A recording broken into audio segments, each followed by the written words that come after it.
Assalamualaikum warahmatullahi wabarakatuh dan selamat sejahtera. Apa khabar hari ini semua? Cikgu harap semua murid-murid berada dalam keadaan sehat dan ceria. Baiklah, hari ini kita akan sambung pembelajaran untuk mata pelajaran Bahasa Melayu tahun 4 bersama dengan Cikgu Asti. Untuk hari ini kita akan sambung pembelajaran dalam tema yang ke-7 dan unit yang ke-19, iaitu kreatifnya petani kita. Tajuk kita pada hari ini ialah alat semaian automatik seperti yang terdapat di dalam gambar yang ditunjukkan. Nak tahu bagaimana alat ini berfungsi? Pastikan kamu kekal bersama dengan cikgu selepas ini. Mari kita teruskan. Kita lihat standard kandungan untuk tajuk kita pada hari ini, iaitu 3.2, menulis perkataan, frasa dan ayat yang bermakna. Untuk standard pembelajaran pula, iaitu 3.2.2, menghasilkan jawapan pemahaman berdasarkan soalan bertumpu dan bercapah secara kritis dan kreatif. Untuk objektif pembelajaran pula, apa yang ingin cikgu capai pada hari ini ialah pada akhir pengajaran dan pembelajaran, murid akan dapat menjawab soalan pemahaman. Kriteria kejayaan pula, murid berjaya menjawab soalan pemahaman dengan betul. Baiklah murid-murid, hari ini kita akan mempelajari kemahiran menulis. Seperti yang cikgu telah maklumkan tadi, tajuk kita pada hari ini ialah alat semaian automatik. Kamu boleh rujuk buku teks pada halaman 132. Mari kita baca maklumat yang diberikan. Zara, Dina dan Alif melawat ke pusat semaian Encik Harun. Di sana mereka telah melihat alat semaian. Mari kita baca perbualan mereka pada paparan seterusnya. Mari kita baca bersama-sama perbualan di antara Zara, Dina dan Alif dengan Encik Harun. Encik Harun. Selamat datang Alif, Dina dan Zara ke pusat semaian benih sayur-sayuran. Ini alat semaian yang baru sahaja pakcik beli. Alat ini ciptaan syarikat anak tempatan. Apakah kegunaan alat ini pakcik? Tanya Zara. Alat ini memudahkan proses penyemaian biji benih. Jawab Encik Harun. Bagaimanakah alat ini berfungsi, pakcik? Tanya Dina pula. Begini Dina, mula-mula masukkan biji benih ke dalam alat ini. Tujuannya untuk meratakan biji benih. Kemudian, letakkan alat ini di atas bekas semaian. Biji benih akan diisikan secara serentak ke dalam bekas semaian. Wah, kerja semaian akan menjadi lebih pantas. Lebih banyak biji benih dapat disemai, kata Alif.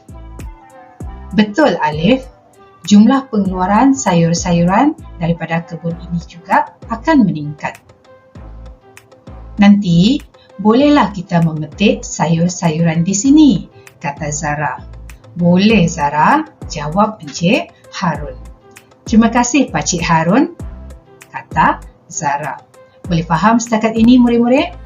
Kamu boleh ulang bacaan sekiranya masih belum berapa faham tentang apa yang dibincangkan dalam perbualan ini. Sekarang, mari kita teruskan aktiviti seterusnya. Sekarang, kita akan menjawab beberapa soalan pemahaman tentang petikan dialog yang kita baca tadi. Sebab tu cikgu pesan supaya kamu baca dan fahamkan betul-betul supaya mudah untuk kamu menjawab soalan berdasarkan petikan. Mari kita lihat soalannya terlebih dahulu. Soalan yang pertama, siapakah yang mencipta alat semaian itu?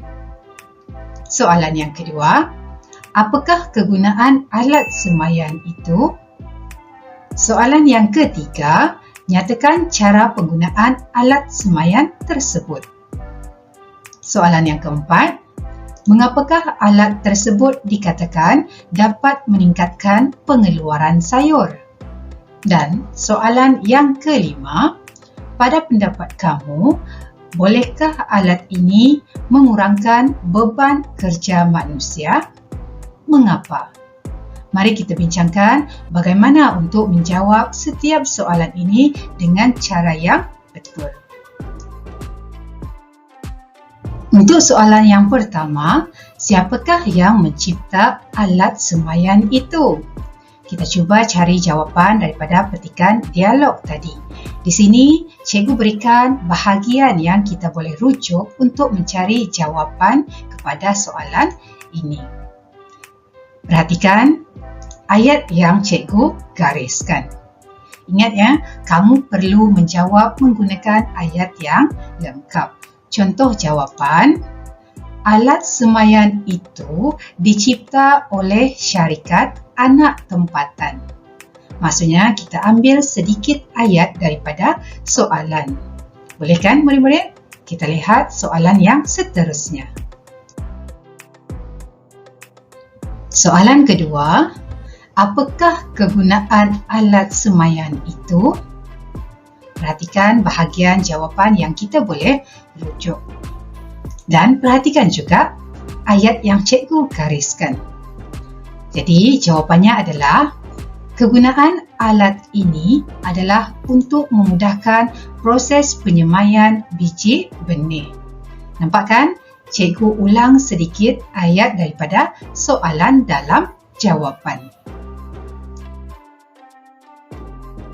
Kita lihat soalan yang ketiga pula. Nyatakan cara penggunaan alat semaian tersebut. Bahagian dalam petikan dialog yang kita boleh rujuk untuk mencari jawapan kepada soalan adalah seperti yang ditunjukkan. Perhatikan ayat yang cikgu gariskan. Kita boleh olah ayat ini sebagai jawapan. Jadi, jawapan di sini adalah biji benih dimasukkan ke dalam alat ini lalu diisikan secara serentak ke dalam bekas semaian. Faham murid-murid? Sekarang, kita lihat soalan yang keempat. Mengapakah alat tersebut dikatakan dapat meningkatkan pengeluaran sayur?